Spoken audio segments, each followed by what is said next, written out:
गोशाए आफियत, गोशाए आफियत। इसके साए में शामिल है रब का करम। गोशाए आफियत, गोशाए आफियत। ऐ परिंदों मुबारक हो नीला गगन, और भौरों को महका हुआ यह चमन, और भौरों को महका हुआ यह चमन। जो जहाँ भी थके डगमगाए कदम। गोशाए आफियत, गोशाए आफियत, गोशाए आफियत प्रेमाशरम। गोशाए आफियत प्रेमाशरम। गोशाए आफियत, गोशाए आफियत, गोशाए आफियत, गोशाए आफियत।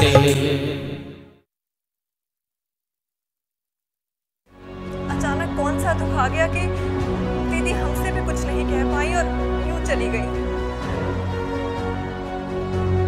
मैं उनसे बात करूंगा, आखिर विरासत का मामला है। आपकी शख्सियत बहुत अजीम है। कैसी बातें करते हैं आप? बदल क्यों जाएंगे? पराए थोड़ी ना है, आपके अपने बड़े भाई हैं। तो क्या हुआ चाचा साहब, हूँ तो मैं आज भी हिंदुस्तानी ना। दुनिया का कोई भी कानून मुझसे मेरा हक नहीं छीन सकता। सारे कानून एक तरफ, धर्म का कानून एक तरफ। जब धर्म वाले चिल्लाएंगे तो आप बिलबिलाएंगे। कौन से धर्म की बात कर रहे हो? मैंने कभी अपने धर्म पर आंच नहीं आने दी, और तुम्हारा धर्म तो सिर्फ पैसा है, पैसा। धर्म को मानना और उसे इस्तेमाल करना दोनों अलग बातें हैं। मैं बिरादरी में आपको बदनाम कर दूंगा। 7 समंदर पार अमेरिका रहे, क्या खाया क्या पिया, किसके साथ रहे। मैं ऐसा कर दूंगा कि बनारस वाले आपका मुंह देखना पसंद नहीं करेंगे। आपकी बीवी आपसे दूर भागेगी। वो धर्म के नाम पर कुछ भी बलिदान कर सकती है। क्या बक रहे हो? हवेली काटने को दौड़ेगी। लखनपुर में ठिकाना नहीं मिलेगा, वापस अमेरिका जाना पड़ेगा। आप हार गए, मैं जीत गया भैया, मैं जीत गया।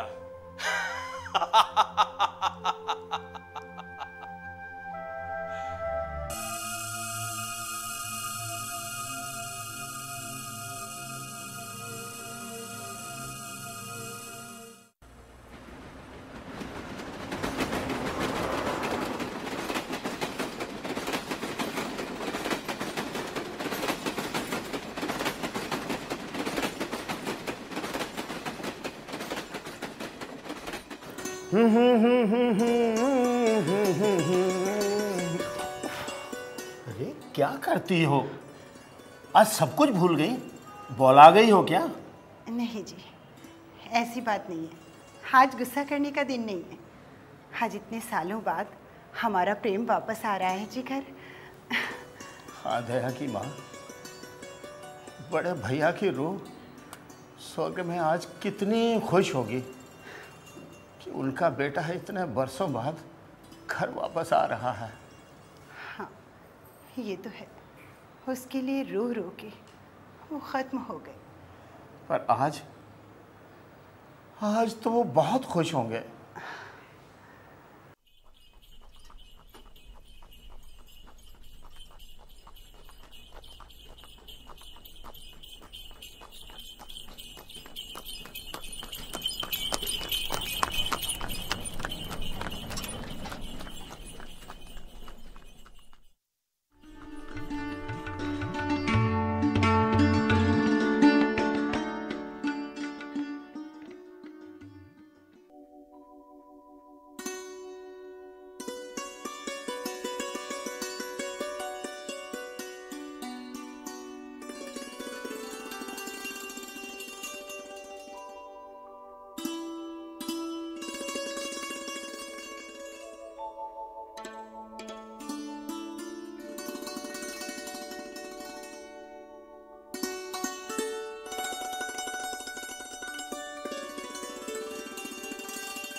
बेटा, क्या कोई अपनों के साथ ऐसा भी करता है? हमारी आंखें तुम्हारे देखने के लिए तरस गई। इतने वर्षों में तुम्हें हमारी याद ही नहीं आई। बड़े भैया तुम्हारी याद करते करते ख़त्म हो गए। तुमने तो हमें भुला ही दिया, हमारी याद कभी नहीं आई। ऐसा मत कहिए चाचा साहब, ऐसा मत सोचिए आप। वहाँ अमेरिका में एक भी दिन ऐसा नहीं गुजरा जब मुझे आप सबकी याद ना आई हो। चुप चुप जियो मेरे लाल, तुम घर वापस आ गए, हमारे लिए यही बहुत बड़ी खुशी की बात है। अपने चाचा की बातों का बुरा मत मानो, ये वक्त इन सब बातों को करने का नहीं है। लल्लू के बापू, बच्चा घर वापस आ गया, यही बहुत बड़ी खुशी की बात है। गाड़ी तो सही वक्त पर आ गई थी ना, कोई परेशानी तो नहीं हुई? चचा साहब, गाड़ी ही लेट थी, इसीलिए देर हो गई। मैं स्टेशन मास्टर से बार बार पूछता और वो बार बार यही कहता कि बस आने ही वाली है। गाड़ी आई तो मैं प्रेम भैया को फर्स्ट क्लास के डिब्बे में ढूंढने लगा, मगर भैया वहां थे नहीं। तो तुम गाड़ी के कौन से दर्जे में बैठे थे? चाचा साहब, मैं तो गाड़ी के तीसरे दर्जे में बैठा था। तुम थर्ड क्लास में क्यों बैठे? चाचा साहब, वो इसलिए क्योंकि पहला दर्जा तो अंग्रेजों के लिए है ना। तुम तो अमेरिका से आए हो। तो क्या हुआ चाचा साहब, हूं तो मैं आज भी हिंदुस्तानी ना। तुम्हारा इनकलाबी मिजाज आज भी वैसा ही है। और ये थर्ड क्लास के डब्बे से एक बैग लेकर उतरे और आते ही मुझसे लिपट गए और बोले, आज तो हम तांगे में जाएंगे।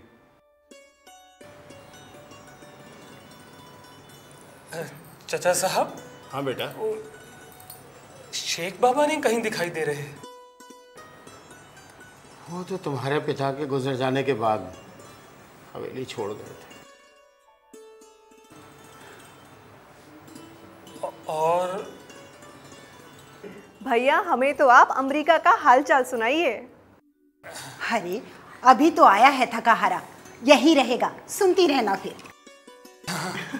जी चाची साहब।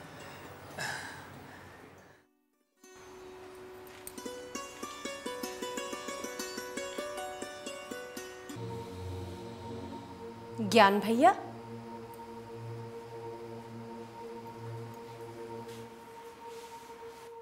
क्या बात है?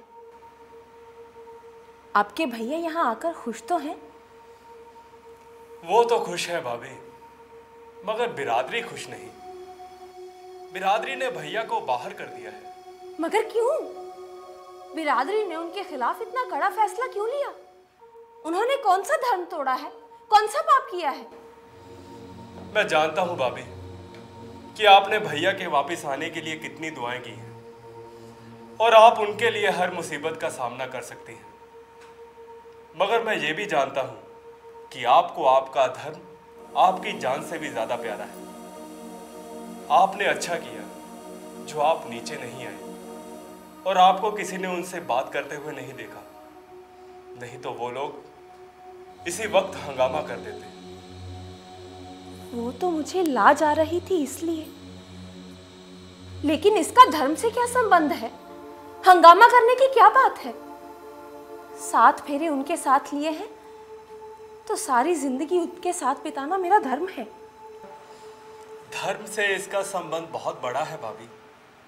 पंडित कहते हैं कि जो आदमी 7 समुंदर पार अमेरिका में रहा, क्या खाया क्या पिया, छी छी छी छी छी, किन किन लोगों के साथ रहा, उसका धर्म से क्या संबंध, ये मैं नहीं कह रहा, ये तो बिरादरी वाले कहते हैं। मैं तो आज भी उनसे बहुत मोहब्बत करता हूँ, मगर मैं मजबूर हूँ, बिरादरी से मुंह नहीं मोड़ सकता। और इससे पहले कि कोई बड़ा संकट खड़ा हो जाए, मेरा फर्ज था कि मैं आज ही आपको सारी बात बता दूं। लेकिन वो आज ही तो हवेली आए हैं और आज ही बिरादरी ने उनके खिलाफ फैसला भी सुना दिया। हाँ हाँ, मैं सच कह रहा हूं। पंडित तो उनके साए से भी दूर भाग रहे हैं। कहते हैं कि अगर ऐसे अधर्मी ने उनको छू लिया या उन्होंने उसे छू लिया तो कहीं वो खुद कष्ट में ना आ जाए। चर्चा तो तभी से शुरू हो गई थी जब प्रेम भैया का पता चला था कि वो हवेली वापस आ रहे हैं। मगर तुमने मुझे पहले तो नहीं बताया और ना ही हवेली में कोई बात हुई। मैं लखनऊ से वापस आया तो उड़ते उड़ते ये बात मेरे कानों तक पहुंची, मगर मैंने सोचा कि शायद अफवाह हो। लेकिन आज बिरादरी के खास खास लोग पंडितों के साथ बैठे हैं और प्रेम भैया के बारे में बात हो रही है। मुझे क्या करना चाहिए और ये पंडित लोग क्या कहते हैं? कहते हैं आपको और भैया को प्रायश्चित करना होगा। उन्हें डर है कि कहीं आपने अपने शौहर को छूने की इजाजत दे दी तो कहीं भैया किसी संकट में ना पड़ जाए। नहीं नहीं, धर्म को तोड़ना भी तो संकट ही है। नहीं, धर्म मेरे लिए सबसे ऊपर है और तुम्हारे भैया की रक्षा भी मेरा धर्म है। अगर मेरी वजह से उन पर कोई कष्ट आया तो मैं अधर्मी बन जाऊंगी। हे भगवान, हे भगवान, ये कैसा इम्तिहान है। हाँ भाभी, ये इम्तिहान ही है और मुझे यकीन है कि आप इस इम्तिहान में कमजोर नहीं होंगे। दिल तो चाहता था कि उनकी इतनी सेवा करूं कि बरसों का बिछड़ापन भूल जाए,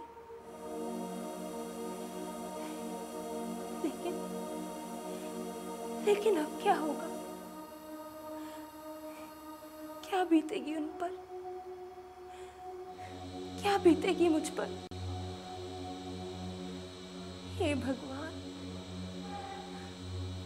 मुझे हिम्मत दो। भाभी, बिरादरी इस बारे में क्या सोचती है मैंने आपको बता तो दिया, मगर मैं आपको धर्म संकट में नहीं डालना चाहता था। मगर आप इसका जिक्र किसी से मत करना। अगर प्रेम भैया को पता लगा तो कहीं ऐसा ना हो कि बड़ा भाई छोटे भाई से दूर हो जाए।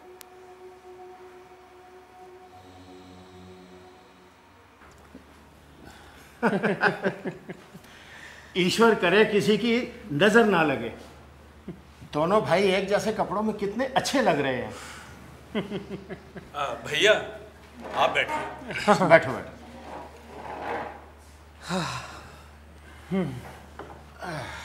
चचा साहब। हाँ बेटा। वो पटवारी आया है, उसे कुछ जरूरी काम है, मैं जरा उससे मिलकर आता हूँ। नहीं बेटा ज्ञान, तुम यहाँ बैठो, भैया के साथ खाना खाओ, पटवारी से मैं मिलता हूँ।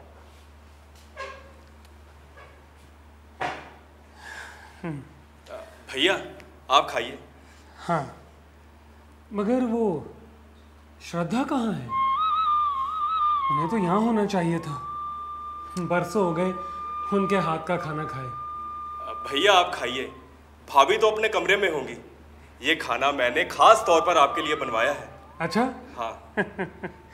भाई घर के खाने की बात ही कुछ और होती है।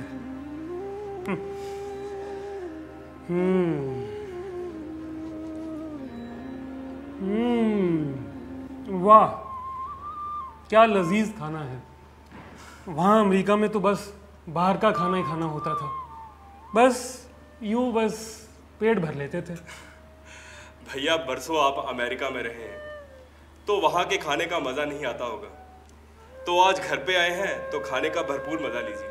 हाँ, अरे भाई तुम्हारी थाली कहाँ है?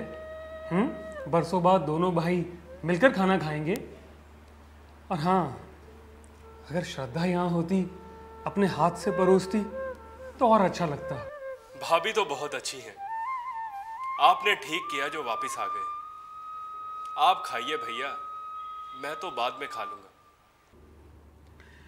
और वैसे भी अपने ही घर में मेहमानदारी कैसी। आओ बैठो।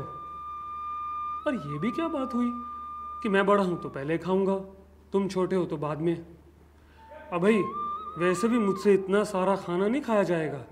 ये मिठाई, ये फल ये पूरी हलवा। कितने इंतजामात किया तुमने प्यार से। आओ बैठो। क्या बात है ज्ञान, चुप क्यों खड़े हो? अरे भाई, कहीं मेरे बारे में छूत छात का ख्याल तो नहीं है तुम्हारे दिल में? आपसे तो छूत छात का सवाल ही नहीं उठता भैया, मगर सच बात तो ये है कि आप मेरे बड़े भाई हैं, मेरा पिता समान है, मगर बिरादरी और धर्म रिश्तों को नहीं मानती। बिरादरी के लिए तो धर्म सबसे बड़ा है। बिरादरी क्या कह रही है? और धर्म का क्या मसला है? मेरा धर्म तो आज भी वही है जो मेरे पैदा होने पर था। फिर ये सब क्या कह रहे हैं? जब से आपके हवेली में आने की खबर सुनी है, एक तूफान सा है भैया। मैं तो खुद परेशान हूं, मगर आप जानते हैं कि कोई कितना भी बड़ा जमींदार हो, मगर बिरादरी के आगे तो उसे छोटा बनकर रहना ही पड़ता है। और जब कोई हंगामा होने लगे तो भाई, किस बात का हंगामा है? आखिर ऐसी कौन सी बात हो गई? मैंने कौन सा गुनाह कर दिया है? अभी आई मुझे देर नहीं हुई, बिरादरी ने ऐसा क्या देख लिया जो मेरे खिलाफ हो गई? आपने परदेश, वो अभी अमेरिका रहकर अपना धर्म भ्रष्ट कर लिया है। भाई कैसे कर लिया? इंसान कहीं भी रहे अपना धर्म निभा सकता है। ईश्वर ने ये सारा संसार बनाया है, ये जमीन उसी की है। आदमी कहीं भी रहकर अपने धर्म का पालन कर सकता है। सारे पंडित, सारे बिरादरी वाले यही कहते हैं कि आपने वहां क्या खाया, क्या पिया, किन किन लोगों के साथ रहे, और जैसा वहां का माहौल है, अपने धर्म पर कायम रहना मुमकिन नहीं। भाई, मेरा यकीन अपने धर्म पर जितना पहले था, दुनिया घूमने के बाद उससे ज्यादा बढ़ गया है। मैंने क्या खाया, क्या पिया, कहाँ रहा, किसके साथ था, क्या इसकी जांच बिरादरी या पंडितों ने की? मैंने वहां कैसे जिंदगी बिताई ये मैं ही जानता हूं ज्ञान। अरे भैया, मैं तो खुद कहता हूं कि इंग्लैंड अमेरिका रहने से धर्म क्या क्या ताल्लुक, मगर बिरादरी का क्या करूं? अरे पंडितों ने तो यहां तक कह दिया कि जब तक आप इस हवेली में रहेंगे, कोई पूजा पाठ कराने भी यहां नहीं आएगा। अगर ये तुम्हारी अपनी राय होती ज्ञान कि तुम मेरे साथ खाना नहीं खाओगे तो और बात थी, मगर बिरादरी के कहने पर तुम अपने भाई के साथ खाना नहीं खाओगे तो फिर साथ रहने का क्या मतलब? तुम्हें तो इसमें भी परेशानी होगी। भैया, मुझे गलत मत समझिएगा, मुझे आपके यहां रहने से कोई परेशानी नहीं। यह हवेली आपकी है, सब कुछ आपका है। आप यहां आराम से रहिए, आप खाना खाइए, पर मुझे मजबूर मत कीजिए।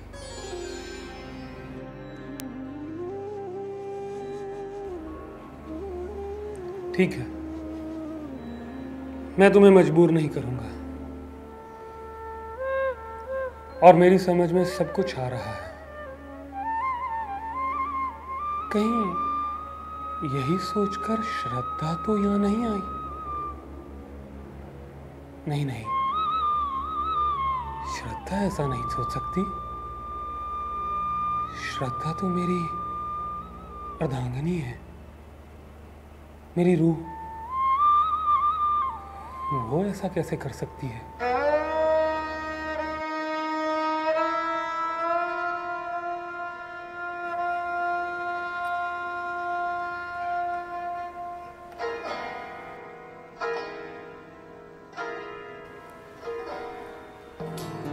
भाभी,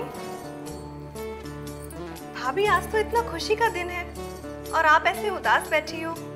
आपको भैया के आने की खुशी नहीं है क्या? मुझसे ज्यादा खुशी किसको होगी? तुम तो जानती हो ना विद्या, ये मुबारक दिन देखने के लिए मैंने कितनी तपस्या की।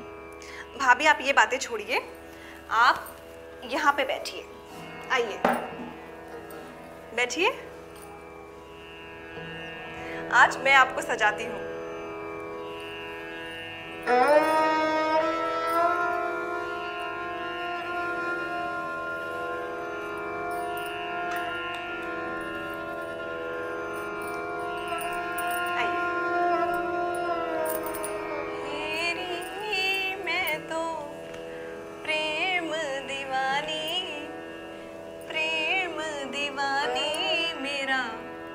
दर्द न जाने कोई, मेरा दर्द न जाने कोई। भाभी, मैं जानती हूँ कि आपने बहुत दुख झेला है और एक औरत होने के नाते मैं आपका दर्द बहुत अच्छे से समझती हूँ कि एक औरत जिसका पति इतने साल देश से बाहर रहा हो और उसका कुछ पता भी ना हो, ना कोई खत, ना कोई पत्र, और फिर भी वह औरत प्रेम की मूरत बने चुपचाप सारे दुख झेलती रहे, अपना धर्म निभाती रहे और मुंह से उफ तक ना करे। मगर भाभी, ईश्वर ने आपको आपकी तपस्या का फल दिया है, आपकी तमन्ना पूरी कर दी है भाभी। ये तमन्ना मेरी अंधेरी रात का चिराग है विद्या, मेरी डूबी हुई नैया का पतवार। उनके आने से जैसे मुझे मेरी खोई हुई मंजिल मिल गई। पर भाभी, आपके चेहरे पे ये उदासी क्यों है और आपकी आवाज में इतना दर्द? अच्छा, ये बता, धर्म के कितने रूप हैं? देखो भाभी, मैं तो इतनी पढ़ी लिखी हूँ नहीं कि धर्म के बारे में बात कर सकूं। अरे धर्म के बारे में तो आप मुझसे ज्यादा जानती हैं। भाभी, मैं तो ढंग से पूजा पाठ भी नहीं कर पाती। आज इस खुशी के दिन मेरा दिल क्यों डर रहा है? भाभी, मिलन को इतने साल जो बीत गए हैं कि ये मिलन आपको पहला मिलन लग रहा है। और भाभी, आज आप लग भी रही हैं बिल्कुल नई दुल्हन के जैसे। तो नई दुल्हन को पहले मिलन का डर तो लगता है ना? तू हंस रही है विद्या। तुझे कैसे बताऊं कि मेरे दिल पे क्या बीत रही है। एक तरफ धर्म संकट है और दूसरी तरफ उनसे मिलने की तड़प। लो भाभी, अब धर्म संकट कैसा? अरे धर्म ने इजाजत दी है इस मिलन के लिए, और भाभी, किसी भी धर्म में पति पत्नी के मिलन को रोका नहीं गया है। विद्या, मैं तुझे नहीं समझा सकती। मैं कितनी परेशान हूँ। एक अजीब सी कश्मकश है, दिल और दिमाग में लड़ाई चल रही है। दिल कहता है कि अभी जाकर उनके पांव से लिपट जाओ, उनको सामने बिठाकर उनकी पूजा करो। उनसे दूर होकर मैंने क्या सहा है। उनके बिना अकेली रातें मैंने कैसे काटी है। उनकी याद को दिल से लगाकर रात दिन बस यही दुआ करती रही कि भगवान मुझे उनके दर्शन करवा दे। ये सब बातें उनको सुनाओ। हाँ हाँ भाभी, वो घड़ी अब आने ही वाली है। और मैं तो कहती हूँ कि आप पहली रात की दुल्हन की तरह घूंघट निकाल कर बैठना। वो आएंगे, आपका घूंघट उठाएंगे, आपको खूब निहारेंगे, और फिर उसके बाद आप उठकर उनके पैर छू लेना। बस कर विद्या, मुझे और ख्वाब मत दिखा। मेरा मन मेरे बस में नहीं है। मेरा दिल बिखरा जा रहा है और तू मुझे ख्वाब दिखा रही है। लो भाभी, भला इसमें ख्वाब दिखाने वाली क्या बात है? अरे ख्वाब तो तब होता जब आप उनसे दूर होती, मिलन के लिए तरसती। पर भाभी, अब ये ख्वाब नहीं है, ये सच्चाई बनने वाली है। और भाभी, मैं खूब जानती हूँ कि आपके दिल में क्या है। तू क्या समझती है? क्या है मेरे दिल में? तू ही बता दे। बता दूं? हाँ हाँ, बता। अगर तू कुछ जानती है तो। भाभी आप बहुत धर्म कर्म वाली हो और आप डरती हो कि कहीं पति धर्म निभाने में कोई कमी ना रह जाए, है ना? मेरे धर्म ने ही तो मुझे उलझन में डाला है। देखा भाभी, मैंने कहा था ना। अरे भाभी, धर्म निभाने में कोई कमी रह भी जाए तो क्या बात है? अरे जेठ जी तो 7 समुंदर पार से वापस आए हैं आपके लिए और अब वो यहीं रहेंगे। खूब धर्म निभाती रहना, उनकी खूब सेवा करना, खूब इज्जत करना। किसने रोका है? तू नहीं जानती विद्या, तू कुछ नहीं जानती। भाभी, आपकी आंखों में आंसू, वो भी इस घड़ी पर? अच्छा, मैं समझ गई। जब इंसान बहुत खुश होता है या फिर कोई खोया हुआ मिल जाता है तो आंखों में खुशी के आंसू आ जाते हैं। और यहाँ तो खोए हुए भगवान मिल गए, पति परमेश्वर जो वापस आ गए हैं। भाभी, मैं आपको एक बात बताऊं कि आज मैं बहुत खुश हूँ और मैं जानती हूँ कि आपके मन में भी लड्डू फूट रहे हैं, है ना? मगर आप जुबान से कैसे कहेंगी?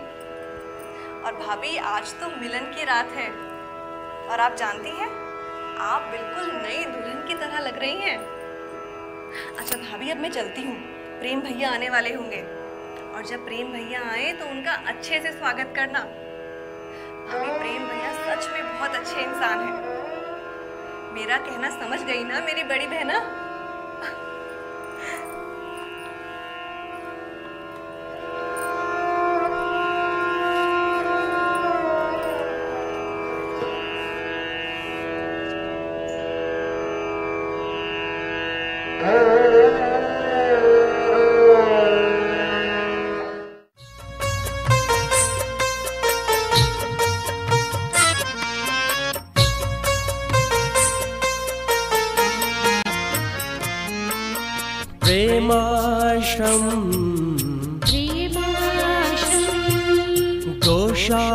घोषायापियत प्रेमाश्रम। ऐ परिंदो मुबारक हो नीला गगन और भौरों को महका हुआ ये चमन।